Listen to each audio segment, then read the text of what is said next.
فرض کو بیان کریں گے۔ آج رمضان المبارک کے بارے میں بظاہر آخری بیان ہے، اس لیے کہ اس کے بعد اور بھی فرائض باقی ہیں۔ بسم اللہ الرحمن الرحیم۔ عن عبادة بن الصامت رضی اللہ عنہ ان رسول اللہ صلی اللہ علیہ وسلم قال یوما وحضرنا رمضان اتاہم رمضان شہر برکۃ یغشاکم اللہ فیہ فينزل الرحمة ويحط الخطايا ويستجيب فيه الدعاء ينظر الله تعالى إلى تنافسكم فيه ويباهي بكم ملائكته فأروا الله من أنفسكم خيرا فإن الشقي من حرم فيه رحمة الله عز وجل رواہ الطبرانی۔ حضرت عبادہ ابن صامت رضی اللہ عنہ کہتے ہیں کہ ایک مرتبہ جناب رسول اللہ صلی اللہ علیہ وسلم نے رمضان المبارک کے قریب ارشاد فرمایا کہ رمضان کا مہینہ آ گیا جو بڑی برکت والا ہے۔ اللہ جل جلالہ اس میں تمہاری طرف متوجہ ہوتے ہیں، اپنی رحمت خاصہ نازل فرماتے ہیں، گناہوں کو معاف کرتے ہیں، دعا کو قبول کرتے ہیں اور نیکیوں میں تمہارا ایک دوسرے سے آگے بڑھنے کو دیکھتے ہیں اور ملائکہ سے فخر کرتے ہیں، لہٰذا اللہ کو اپنی نیکی دکھلاؤ، اللہ کو اپنی نیکی دکھلاؤ۔ بد نصیب ہے وہ شخص جو اس مہینے میں بھی اللہ کی رحمت سے دور ہو جائے اور محروم ہو جائے۔ عن ابی سعید الخدری رضی اللہ عنہ قال قال رسول اللہ صلی اللہ علیہ وسلم ان للہ تبارک و تعالی عتقاء فی کل یوم و لیلہ یعنی فی رمضان وَإِنَّ لِكُلِّ مُسْلِمٍ فِي كُلِّ يَوْمٍ وَلَيْلَةٍ دَعْوَةً مُسْتَجَابَةً رواہ البزار۔ جناب رسول اللہ صلی اللہ علیہ وسلم کا پاک ارشاد ہے کہ رمضان المبارک کے ہر دن اور رات میں اللہ کے یہاں سے دوزخ کے قیدی چھوڑے جاتے ہیں اور ہر مسلمان کے لیے دن اور رات میں ایک دعا اللہ ضرور قبول کرتے ہیں۔ عن ابی ہریرہ رضی اللہ عنہ قال قال رسول اللہ صلی اللہ علیہ وسلم ثلاثۃ لا ترد دعوتهم الصائم حتى يفطر والامام العادل ودعوة المظلوم يرفعها الله فوق الغمام ويفتح لها ابواب السماء ويقول الرب وعزتي لانصرنك ولو بعد حين رواہ احمد۔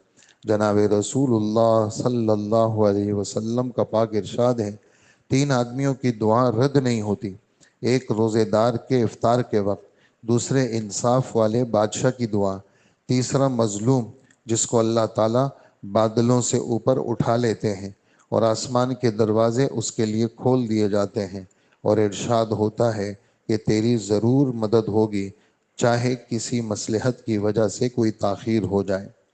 جناب رسول اللہ صلی اللہ علیہ وسلم کا پاک ارشاد ہے، بہت سے روزے رکھنے والے ایسے ہیں کہ ان کو روزے کے فوائد میں سے صرف بھوکا رہنے کے سوا کچھ حاصل نہیں ہوتا، اور بہت سے شب بیدار ایسے ہیں رات کے جاگنے کی مشقت کے علاوہ کچھ نہیں ملتا۔ علماء کرام فرماتے ہیں اس سے وہ آدمی مراد ہے جو دن بھر روزہ رکھ کر حرام مال سے افطار کرتا ہے، جتنا ثواب روزے کا ہوا تھا اس سے زیادہ گناہ حرام مال کھانے سے ہو گیا اور دن بھر بھوکا رہنے کے سوا کچھ نہ ملا۔ اور بعض حضرات یہ کہتے ہیں وہ آدمی مراد ہے جو روزہ تو رکھتا ہے لیکن لوگوں کی غیبتیں کرتا رہتا ہے، اور تیسرا یہ ہے کہ روزہ رکھا لیکن اس میں گناہوں سے نہیں بچتا۔ جناب رسول اللہ صلی اللہ علیہ وسلم کے ارشادات جامع ہوتے ہیں، یہ سب صورتیں اس میں داخل ہیں۔ جناب رسول اللہ صلی اللہ علیہ وسلم فرماتے ہیں کہ روزہ آدمی کے لیے ڈھال ہے جب تک اس کو پھاڑ نہ دے۔ ڈھال کا مطلب جیسے آدمی ڈھال سے دشمن کے وار سے اپنے کو بچاتا ہے، ایسے ہی روزے کی وجہ سے شیطان سے حفاظت ہوتی ہے۔ آپ صلی اللہ علیہ وسلم کا فرمان ہے، روزہ حفاظت ہے اللہ کے عذاب سے۔ آپ کا فرمان ہے روزہ جہنم سے حفاظت ہے۔ آپ کا فرمان ہے، کسی نے آپ سے پوچھا روزہ کس چیز سے پھٹ جاتا ہے؟ آپ نے فرمایا جھوٹ بولنے سے روزہ پھٹ جاتا ہے اور غیبت کرنے سے روزہ پھٹ جاتا ہے۔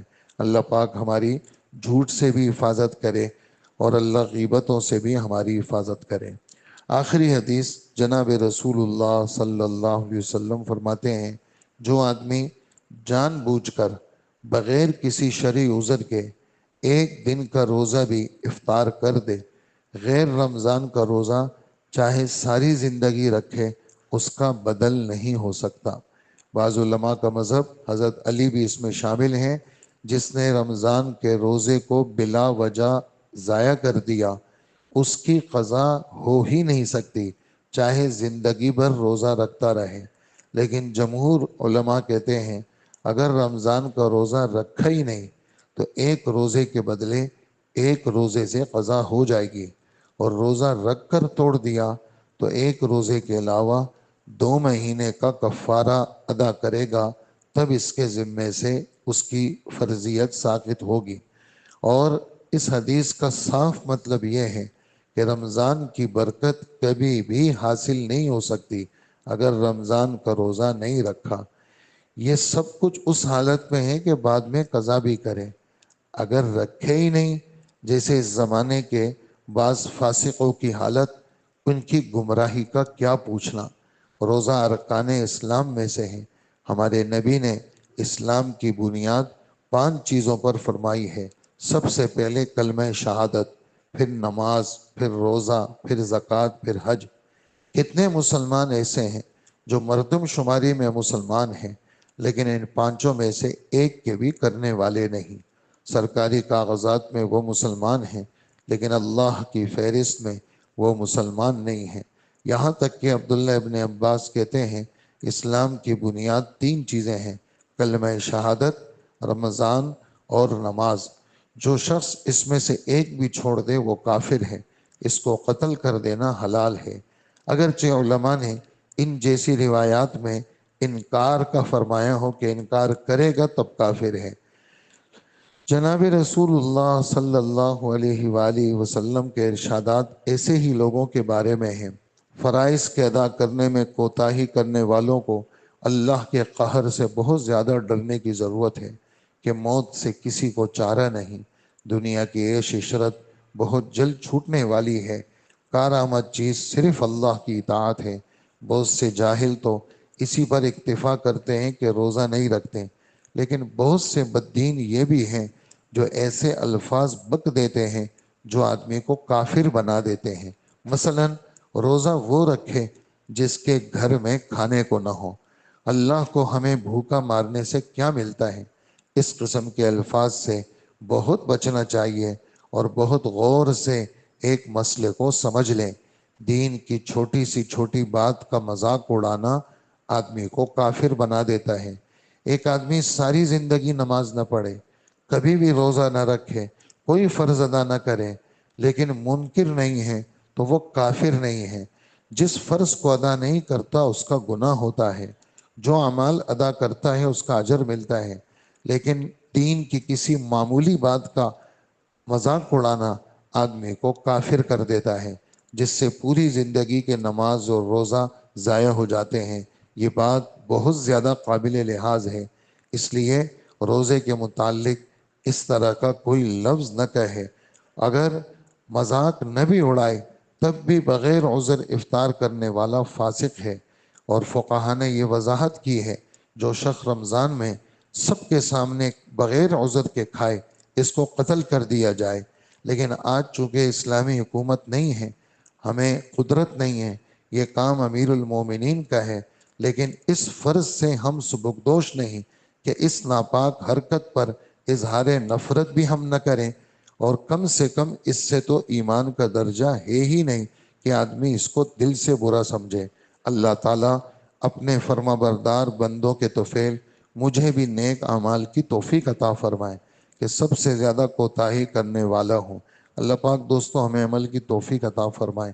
دیکھیں آپ ہم مسجد میں بیٹھے ہوئے ہیں، اللہ کا فضل ہے، اور ہم نے ابھی نماز پڑھی، ہم نے فجر پڑھی، اور ہم آپ انشاءاللہ عصر بھی پڑھیں گے، افطار بھی کریں گے۔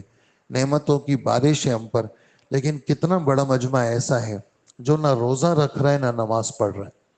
اور آپ تھوڑا سا باہر تھوڑا سا نکلیں، یہ شام کے وقت میں نہ لوگ مغرب پڑھتے ہیں نہ عشاء پڑھتے ہیں. رات گئے تک ہوٹلوں میں ایک رش لگا رہتا ہے، اور باہر کا مجمع کتنا زیادہ ہے. ہم مسجدوں کو بھرا بھرا محسوس کرتے ہیں، لیکن اس سے کئی گنا زیادہ مجمع باہر ہمیں نظر آتا ہے. ان کی ہدایت کی فکر کرنا، ان کے سروں پہ ہاتھ رکھنا، ان کو سمجھانا کہ بخشش کا ایک ہی مہینہ ہے، اس مہینے میں آ کر کے اللہ کے سامنے جھک جاؤ. اس کے لیے ان لوگوں کی فکر کرنا یہ ہر مسلمان کے ذمہ ضروری ہے. جناب رسول اللہ صلی اللہ علیہ وآلہ وسلم بار بار یہ تنبیہ فرماتے ہیں، کیا نیکیوں کا حکم کیا کرو، برائیوں سے منع کیا کرو، اور ورنہ تمہارے نیک لوگ دعا مانگیں گے، تمہاری کوئی دعا اللہ پھر قبول نہیں کریں گے. کیوں؟ جب گناہ عام ہو جائیں گے تو پھر اللہ کی رحمت کے لیے رکاوٹ بنتے ہیں. اور ہمارے رب نے اس پوری امت کی تشکیل کی ہے کہ تم سب بہترین امت ہو. لوگوں کے نفع کے لیے اللہ نے تم سب کو بھیجا ہے. تم لوگوں کو نیکیاں بتاتے ہو، برائیوں سے منع کرتے ہو. لہٰذا اپنی اپنی طاقت کے مطابق ہم سب نے لوگوں کو نماز کی طرف، توبے کی طرف اور لوگوں کو دین کی طرف یہ دعوت دینا، ہم سب اپنی اپنی طاقت کے مطابق اس کی نیت کریں، کوشش کریں. یہ درد اور غم محمد الرسول اللہ کا ہے اور حضرات صحابہ کرام کا ہے، اور اسی کی نیابت میں اللہ نے ہمیں یہ نسبت عطا فرمائی ہے کہ ہم دوسروں کی ہدایت کی بھی فکر کریں، کہ لوگ کفر سے بھی بچیں اور لوگ گناہوں سے بھی بچیں. سب کریں گے نا انشاءاللہ. اللہ عمل کی توفیق عطا فرمائے. اللہم صلی علی سیدنا و مولانا محمد وآلہ واصحابہ اجمعین. اے اللہ ہمارے گناہوں کو معاف فرما، اللہ ہماری مغفرت فرما، اللہ ہماری نماز قبول فرما. اے ہمارے رب، جو باتیں اللہ کی اور اللہ کے رسول کی بیان ہوئی، اللہ پاک اس کا بیان کرنا قبول فرما، اس کا سننا قبول فرما. اللہ جل جلالہ ہمیں ان پر عمل والا بنا، اور اے اللہ آگے پہنچانے والا بنا. ہمیں خیر کی چابی بنا اور شر کا تالا بنا. ہمیں خیر کی چابی بنا اور شر کا تالا بنا. ہمیں خیر کی چابی بنا، شر کا تالا بنا. خیر ہمارے ذریعے سے پھیلتا رہے، پھلتا رہے، ترقی کرتا رہے، اور شر ہمارے ذریعے سے بند ہوتا رہے. ہم سب کی دعاؤں کو قبول فرما. وصلی اللہ وسلم علی حبیبنا محمد وآلہ واصحابہ و امتہ اجمعین. آمین برحمتک یا ارحم الراحمین.